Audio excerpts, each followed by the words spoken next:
آتی ہے کہ اب آپریشن شروع ہو رہا ہے، شروع ہو چکا ہے، تو یہ اپنی وہیل چیئر کو خود دھکا دے کر کہتا ہے آگے کرو. آج تک کہا جا رہا ہے کہ یہ لوگ فیض آباد سے پیسے لے کے سبحان اللہ سبحان اللہ سبحان اللہ سبحان اللہ. آج تو بڑا ہی مزہ آئے گا کہ وہ انہوں نے پیسے اپنے پاس سے نہیں دیے، وہ ہمارا بجٹ ہی ہے جو انہوں نے ہمیں واپس کیا. کیا سمجھتے ہیں ایکٹ میں جو ترمیم کی گئی تھی وہ کس وجہ سے کی گئی تھی؟ ھذا ما وعدنا اللہ ورسولہ. ہمارے لیے 295 ناموس رسالت، ختم نبوت، یہ ریڈ لائن. تمہاری نگاہ میں لنگڑا عاشق رسول تھا، لنگڑا خان عمران خان عاشق رسول تھا، تمہیں تو آج اڈیالہ جیل میں اس کی مٹھیاں بھرنی چاہیے. اسٹیبلشمنٹ نے ان کو پینجا لگایا تو اس کے بعد انہوں نے ہمیں کہنا شروع کر دیا یہ دہشت گرد ہے. تو یہ کون سی اسٹیبلشمنٹ ہے جس کے نیچے آپ لوگ کام کر رہے ہیں؟ کھل کے بتا دیں ذرا. آج چل بھی ہمارے اوپر وہ برسائے گئے جو ان کے دادا ابو اسرائیل نے بھیجے تھے. بسم اللہ الرحمن الرحیم. السلام علیکم ناظرین، میں ہوں آپ کا میزبان امان اللہ قائم خانی. امید کرتا ہوں کہ آپ سب خیر و عافیت سے ہوں گے. ناظرین کرام، فیض آباد دھرنا اور تحریک لبیک پاکستان کے ساتھ جڑی ایک ایسی داستان جس کے بارے میں علامہ خادم حسین رضوی رحمۃ اللہ علیہ کہہ گئے فیض آباد کا درد قیامت تک رہے گا.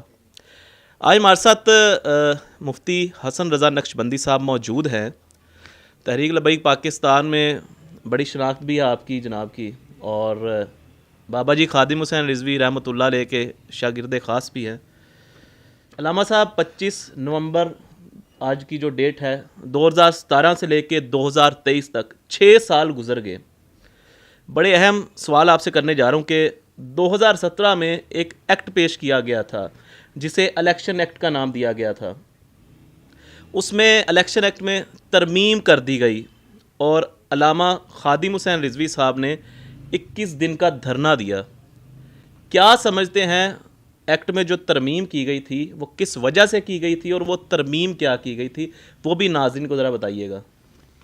بسم اللہ الرحمن الرحیم. اللہم صلی علی سیدنا و مولانا محمد بعدد ما فی علم اللہ صلاۃ دائمۃ بدوام ملک اللہ. غوث اعظم بمن بے سر و سامہ مدد، قبلہ دی مدد، کعبہ ایما مدد. اور جس نے ختم نبوت پہ پہرا دیا، ایسے خادم کی خدمت پہ لاکھوں سلام. میں آپ کا شکریہ ادا کرتا ہوں، آپ نے اپنا قیمتی وقت ہمیں دیا اور آپ کے توسط سے ہم تحریک لبیک یا رسول اللہ کا موقف پوری دنیا میں رکھنا چاہتے ہیں، پوری دنیا کو بتانا چاہتے ہیں. حضرت قاسم عشق رسول عارف باللہ مرجع العلماء والصلحاء امیر المجاہدین رحمۃ اللہ تعالی علیہ، جن کا اسم شریف علامہ خادم حسین رضوی ہے، آپ عشق رسول کا استعارہ ہیں. قیامت تک جب بھی ناموس رسالت کی داستان ذکر کی جائے گی تو جہاں سیدنا ابو بکر صدیق رضی اللہ تعالیٰ عنہ کا ذکر ہوگا، وہاں ان کی برکت سے حضرت امیر المجاہدین کو بھی یاد کیا جائے گا. آپ نے 2017 فیض آباد کے دھرنے کے حوالے سے بات کی. بڑی واضح اور کلیئر بات ہے. استاذ گرامی رحمۃ اللہ تعالیٰ علیہ فرمایا کرتے تھے کہ تمہارے لیے کوئی اور ریڈ لائن ہوگی، لیکن ہمارے لیے 295 ناموس رسالت، ختم نبوت، یہ ریڈ لائن ہے. کہا کچھ اور گیا، لیکن جب چوری پکڑی گئی، چور ظاہر ہے چوری چوروں کی پکڑی جاتی ہے، اور 76 سال سے پاکستان کے اوپر تقریباً چور ہی مسلط ہیں، اور عرصہ 40 سال سے تقریباً نواز شریف کی پارٹی چوری میں اپنا ثانی نہیں رکھتی. تو انہوں نے ختم نبوت کے قانون کے اندر ڈاکہ ڈالا. چھوٹا موٹا ڈاکہ نہیں ہے، اور اتنی بڑی چوری کر کے تو پھر بھی انہوں نے کہا کہ ہم عاشق رسول ہیں. جب چوری پکڑی گئی تو اس پر بغیر کسی توقف کے، بغیر کسی تاخیر کے، استاذ گرامی رحمۃ اللہ تعالی علیہ نے اپنے مرکزی اجلاس کے بعد اپنی وہیل چیئر کا رخ فیض آباد کی طرف موڑ دیا، اور فیض آباد جا کر عشق کی ایک لازوال داستان رقم کر دی. سر یہاں پہ میرا بڑا اہم کویسچن ہے، جو میں نے ایک سوال اس کے اندر جو ہائی لائٹ کرنا تھا، وہ 7B اور 7C کی جو شک تھی اس میں ترمیم کی گئی تھی اسپیشلی. اور کہا یہ جا رہا تھا کہ الیکشنز جو ہے اس وقت نواز شریف صاحب جو ہے نااہل تھے، اور کہا یہ جا رہا تھا کہ یہ جو ہے نا الیکشن لڑوانے کے لیے نواز شریف کو اور کوئی ترمیم کی گئی ہے بل کے اندر. میرا سوال یہ ہے کہ حکومت نے اس وقت بل میں ترمیم ہو بھی چکی تھی اور جو وزیر قانون تھے زاہد حامد صاحب تھے، تو اس پر جو ہے اس وقت علامہ خادم رضوی صاحب نے صدائے احتجاج بلند کی تھی، اور ایسی صدائے احتجاج ناظرین کرام بلند کی تھی کہ مطلب ساری دنیا جانتی ہے، بلکہ ہم نے اسپیشل ایک ایسی ویڈیوز دیکھی جس کے اندر ٹرانسلیشن کروا کے علامہ خادم رضوی صاحب کے وہ احتجاج فیض آباد کے جو ہے وہ سنے جاتے تھے۔ میرا سوال یہ ہے کہ اگر یہ سارے معاملات تحریک لبیک پاکستان ناموس رسالت کا سپاہی بن کے دفاع کرتی رہی ہے، تو پھر خادم رضوی صاحب کو اسٹیبلشمنٹ کا اعلیٰ کار کیوں کہا جاتا تھا؟ بہت خوب۔ گزارش یہ ہے کہ ہمارے ملک کے اندر چونکہ 76 سال سے قانونی وہ رائج ہے کہ آگے وہ آتا ہے جو اسٹیبلشمنٹ کو اپنا سب کچھ پیشوا اور اپنا مربی اور اپنا بلکہ سمجھ لیں کہ دنیا میں وہ سب کچھ اسی کو مانتا ہے، تو وہ یہ سمجھتے تھے کہ شاید فیض آباد جتنے لوگ بھی اس سے پہلے آئے ہیں پارلیمنٹ کے اندر وہ اسٹیبلشمنٹ کی مہربانی سے آئے ہیں، تو شاید مولانا خادم حسین رضوی صاحب بھی اسٹیبلشمنٹ کے اشارے پر گئے ہیں۔ تو آپ تو دنیا سے جاتے ہوئے بتا کر گئے تھے کہ اگر میدان لگانا چاہتے ہو تو لگاؤ، پھر میں تمہیں بتاؤں گا کہ مجھے کس نے بھیجا ہے۔ یہ ایک ایسا سوال تھا جس پر صحافی اور بلکہ پوری دنیا کے وہ لوگ جب جہاں پر انہیں پیسہ ملتا ہے اور آشیرواد آتی ہے تو ان کے منہ سے باتیں نہیں رکتی، وہ بھی پوچھا کرتے تھے کہ خادم رضوی رحمۃ اللہ تعالی علیہ کس کے کہنے پر گئے؟ تو میں ان کا ایک شاگرد ہونے کی حیثیت سے، ایک ادنا سا کارکن تحریک لبیک ہونے کی حیثیت سے عرض کروں کہ ختم نبوت پر جب بھی مسئلہ آیا تو جو بھی میدان میں نکلا وہ رسول اللہ کے اشارے پر، حضور کی نگاہ کرم سے اور حضور کے فیضان سے نکلا۔ صدیق اکبر رضی اللہ تعالیٰ عنہ محافظ اول ختم نبوت ہیں، آپ سب سے پہلے حضور کی محبت اور حضور کی نگاہ کرم سے جنگ یمامہ کے لیے آپ نے فیصلہ جاری فرما دیا کہ بدری، غیر بدری، نابینا، غیر نابینا سب پہنچیں۔ یہ سلسلہ بڑا طویل ہے، حتیٰ کہ تاجدار گولڑا پیر سید مہر علی شاہ صاحب رحمۃ اللہ تعالیٰ علیہ کے زمانے میں جب مرزا غلام احمد قادیانی نے ختم نبوت پر ڈاکہ مارا تو اس وقت آپ میدان میں نکلے تو آپ کو بھی پوچھا کہ آپ کو کس نے بھیجا؟ ملفوظات شریف لائیں، ملفوظات مہریہ، یہ نیلی کتاب اور آگے کا، ہاں یہ ہم بابا جی فرمایا کرتے تھے ساڑی کانڈ ننگی نہیں ہے، یہ ملفوظات مہریہ، اس کا صفحہ نمبر 118 ہے۔ اس میں حضرت پیر سید مہر علی شاہ صاحب رحمۃ اللہ تعالی علیہ کو بھی کہا گیا کہ آپ فقیر لوگ ہیں، آپ کا کیا کام ہے میدان میں نکلنا؟ تو آپ نے یہ جملے کے صفحہ نمبر 118 ہے، ملفوظات مہریہ ہے، اسلام آباد گولڑا شریف سے یہ چھپی ہے، یا آپ اس کی زیارت بھی کر رہے ہیں، صفحہ نمبر 118۔ آپ نے فرمایا کہ ہم سے تو ایسی فقیری نہیں ہو سکتی کہ عقائد متواترہ اسلامیہ پر ایسے حملوں کے وقت خاموش ہو کر بیٹھ کر ہم تماشا دیکھتے رہیں۔ اور پھر آپ نے فرمایا کہ مجھے رسول اللہ صلی اللہ تعالیٰ علیہ وآلہ وسلم نے اپنا دیدار کروایا اور مجھے ارشاد فرمایا مہر علی آپ اندر بیٹھے ہوئے ہیں اور مرزا میری حدیثوں کو غلط تعویلوں کے ذریعے کینچی کے ساتھ کاٹ رہا ہے اور آپ اندر بیٹھے ہوئے ہیں۔ تو پیر صاحب معمور من الرسول ہیں۔ اب یہ کوئی مانتا ہے امان اللہ بھائی یا نہیں مانتا، یہ الگ بات ہے۔ حضرت پیر سید مہر علی شاہ صاحب معمور من الرسول کہ وہ حضور کی نگاہ کرم سے میدان میں آئے، اور آپ کو کہا گیا، آپ کے جو مخلص لوگ تھے انہوں نے کہا کہ آپ باہر نہ نکلیں۔ آپ نے فرمایا تمہیں تو اخلاص کا معنی ہی نہیں پتہ کہ تم مجھے مخلصانہ مشورہ دے رہے ہو کہ باہر نہ جاؤں، تمہیں تو اخلاص کا معنی ہی نہیں پتہ۔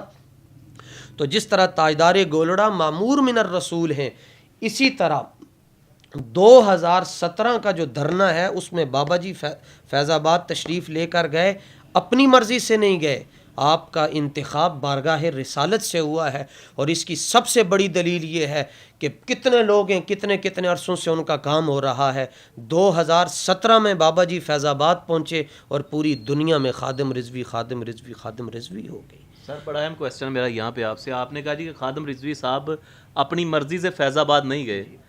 نون لیگ کا دور حکومت ہوتا ہے تو کہا یہ جاتا ہے کہ تحریک لبیک پاکستان جو ہے یہ اسٹیبلشمنٹ کے کہنے پہ نکلی ہے، جبکہ بات کی جائے شیخ رشید صاحب کی، عمران خان کی جو پارٹی میں تھا، اس نے کہا جی کہ یہ تو سب عاشق رسول ہیں، آپ کیسے کہہ سکتے ہیں جی یہ اسٹیبلشمنٹ کے کہنے پہ نکلے ہیں۔ وقت بدلتا ہے، دور بدلتا ہے، وقت آ جاتا ہے تحریک انصاف کا. وہی تحریک انصاف جو آپ لوگوں کو عاشق رسول کہتی ہے، انہی کی دور حکومت میں آپ پہ ثانیہ یتیم خانہ، اور میں سمجھتا ہوں کہ جب سے میں نے ہوش سنبھالا ہے بدترین ظلم ہوا یتیم خانہ میں. روزے کی حالت میں تحریک لبیک پاکستان کے کارکنان کو شہید کر دیا گیا. تو پہلے وہ کہتے تھے یہ عاشق رسول ہیں، اسٹیبلشمنٹ کے لوگ نہیں ہیں. بعد میں وہی کہہ رہے تھے یہ اسٹیبلشمنٹ کے لوگ ہیں. تو یہ کون سی اسٹیبلشمنٹ ہے جس کے نیچے آپ لوگ کام کر رہے ہیں؟ کھل کے بتا دیں ذرا. آج خان صاحب، چونکہ میڈیا پر ان کا نام لینا منع ہے اس لیے میں نام نہیں لے رہا. خان صاحب جب خود اسٹیبلشمنٹ کے قریب نہیں تھے، دور تھے، اس وقت ہمیں کہتے تھے کہ یہ عاشق رسول ہیں، اور جب اسٹیبلشمنٹ نے ان کو پینجا لگایا تو اس کے بعد انہوں نے ہمیں کہنا شروع کر دیا یہ دہشت گرد ہیں. تو ہماری اسٹیبلشمنٹ، ہمارے امیر محترم علامہ حافظ سعد حسین رضوی کئی مرتبہ کہہ چکے ہیں کہ ہماری اسٹیبلشمنٹ مدینہ منورہ ہے. لیکن یہ لوگوں کو اس لیے نہیں سمجھ آتی کہ حضرت مولا روم فرماتے ہیں کہ جس کو شہد کی حقیقت کا نہ پتہ ہو، آپ اس کو بام کھلا دیں گے، وہ کہے گا یہ بھی شہد ہے. تو جب ان کو کسی شے کا پتہ ہی نہیں ہے، انہوں نے عاشق رسول کا مطلب ہی یہ سمجھا ہوا تھا کہ عاشق رسول وہ ہوتا ہے جو ایسے کر کے بیٹھا ہو اور جو کہے سب ٹھیک ہے، اسلام صرف امن کا درس دیتا ہے، وہ عاشق رسول ہے. عاشق رسول نور الحق قادری وزیر ہو کر کہتا تھا کہ خان عاشق رسول ہے. تو میں کہتا ہوں اگر تمہاری نگاہ میں لنگڑا عاشق رسول تھا، لنگڑا خان عمران خان عاشق رسول تھا، تمہیں تو آج اڈیالہ جیل میں اس کی مٹھیاں بھرنی چاہیے کہ عاشق رسول اندر ہے اور آج تمہارا یہاں نام و نشان نہیں ہے. افسوس اس کا ہے کہ نور الحق قادری کو پارلیمنٹ کے اندر، جس پارلیمنٹ کے باہر لا الہ الا اللہ محمد الرسول اللہ لکھا ہوا ہے، اس کے اندر بیٹھ کر اس کو مہر علی عاشق رسول نظر نہیں آ رہا، عمران خان عاشق رسول نظر آ رہا ہے. تو اب یہ تو ان کا مطمع نظر ہے. یہ تو میں کہتا ہوں ان سے پوچھنا چاہیے پی ٹی آئی والوں سے کہ تم اپنے خان کے بارے میں کہتے تھے عاشق رسول ہے، کیسا عاشق رسول ہے؟ 4 دن تم اندر گئے ہو، 5ویں دن تم کہتے ہو کہ ہمارا عاشق رسول سے کوئی تعلق ہی نہیں ہے. علامہ صاحب، آج تک تصاویر وائرل ہو رہی ہیں فیض آباد کی، باقاعدہ طور پہ پیسے تقسیم کیے جا رہے ہیں. آج تک کہا جا رہا ہے کہ یہ لوگ فیض آباد سے پیسے لے کے، جبکہ بابا جی کہہ گئے ہیں کہ میرے مرنے کے بعد بھی اگر ثابت ہو جاتا ہے کہ خادم رضوی نے یا تحریک لبیک والوں نے پیسے لیے ہیں حضور کی ناموس پہ سودا کر کے، تو مجھے قبر سے نکال کے مارنا. سبحان اللہ. کیا کہنا چاہیں گے اس بارے میں آپ؟ یہ میں تو کہتا ہوں کہ جو یہ کہتا ہے کہ پیسے لیے اس کو ثابت کرنا چاہیے، اور میدان اس کے لیے حاضر ہے جامع مسجد رحمۃ للعالمین لاہور. اور دوسری بات، جن کا آپ کہہ رہے ہیں کہ اس وقت کچھ احباب ایسے تھے جنہوں نے آ کر پیسے تقسیم کیے، تو وہ انہوں نے پیسے اپنے پاس سے نہیں دیے، وہ ہمارا بجٹ ہی ہے جو انہوں نے ہمیں واپس کیا تھا. اور پھر بلکہ اس وقت بھی آپ نے دیکھا کہ جب ساری وہ ہر جگہ پر جب یہ کام چل رہا تھا، تو اس وقت بھی آپ نے دیکھا کہ دینے والا جو پیسے پیش کر رہا تھا اس کی آنکھیں جو ہیں وہ نیچے جھکی ہوئی تھیں، اور جو حضور کی ختم نبوت پر پہرا دے رہا تھا وہ ایسے سر چوڑا کر کے اور سینہ اپنا چوڑا کر کر گزر رہا تھا. واہ جی واہ، کیا بات. سر لاسٹ میں ایک بڑا اہم کوسچن آپ سے. بابا جی خادم رضوی صاحب کہتے تھے کہ فیض آباد کا درد جو ہے وہ قیامت تک رہے گا. کس وجہ سے انہوں نے کہا تھا کہ قیامت تک رہے گا؟ آئے روز جو ہے فیض آباد کیس بھی اوپن کر دیے جاتے ہیں، کئی بار اوپن ہو چکے ہیں. کس رمز میں کہا تھا علامہ صاحب نے، اور کس وجہ سے کہا تھا کہ فیض آباد کا درد قیامت تک رہے گا؟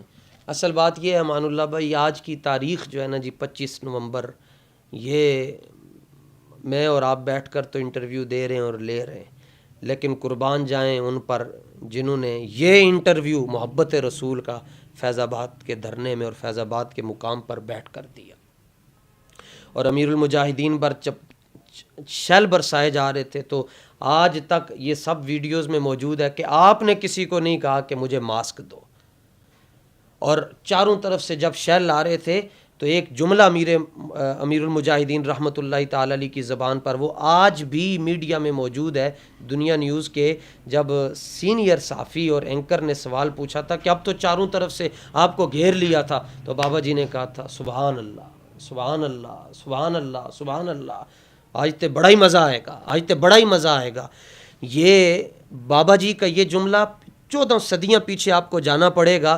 14 صدیاں پہلے قرآن یہ کہتا ہے کہ جب غزوہ خندق میں حالت یہ تھی کہ اللہ فرماتا ہے کہ وہ بلغت القلوب الحناجر، 25,000 کا لشکر جب صحابہ کے اوپر آ گیا تو حالت یہ تھی کہ کلیجے جو ہے وہ منہ سے باہر آ رہے تھے. لیکن جب حضور نے صحابہ سے پوچھا آپ کیا کرو گے، صحابہ کہنے لگے حضور ھذا ما وعدنا اللہ ورسولہ، حضور آج ہی تو جنگ کرنے کا مزہ آئے گا.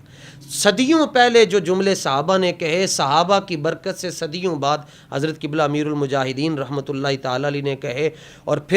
اور افغانستان کے جو مجاہدین ہیں وہ اس بات پر حیران ہیں کہ جب ہمارے اوپر کوئی ٹینک آتا تھا ہم مورچوں میں چلے جاتے تھے، ٹینک گزر جاتا تھا ہم مورچوں سے باہر چلے جاتے تھے. اور یہ عجیب بابا ہے کہ جب اس کو یہ خبر سنائی جاتی ہے کہ اب آپریشن شروع ہو رہا ہے، شروع ہو چکا ہے، تو یہ اپنی وہیل چیئر کو خود دھکا دے کر کہتا ہے آگے کرو، اور ان کو کہتا ہے ستمگر ادھر آ، ہنر آزمائیں تو تیر آزمائیں، ہم جگر آزمائیں.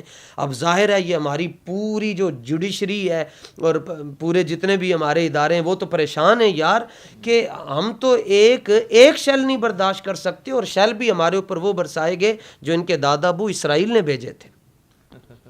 سر بہت شکریہ جی. ہمارے ساتھ علامہ حسن رضا نقشبندی صاحب موجود تھے، اور فیض آباد کے حوالے سے آج چونکہ 25 تاریخ تھی تو یہ پروگرام اسپیشل نشر کیا جا رہا ہے اس وقت. آپ نے جو سوالات ہائی لائٹ کیے تھے وہ آ کے ہم نے مفتی حسن رضا نقشبندی صاحب سے کر لی ہیں. بہرحال انشاءاللہ مزید اپڈیٹس لے کے آپ سب کے سامنے حاضر ہوں گے. اپنا بہت سارا خیال رکھیے گا. اپنے میزبان امان اللہ قائم خانی کو دیجیے گا اجازت. اللہ نگہبان.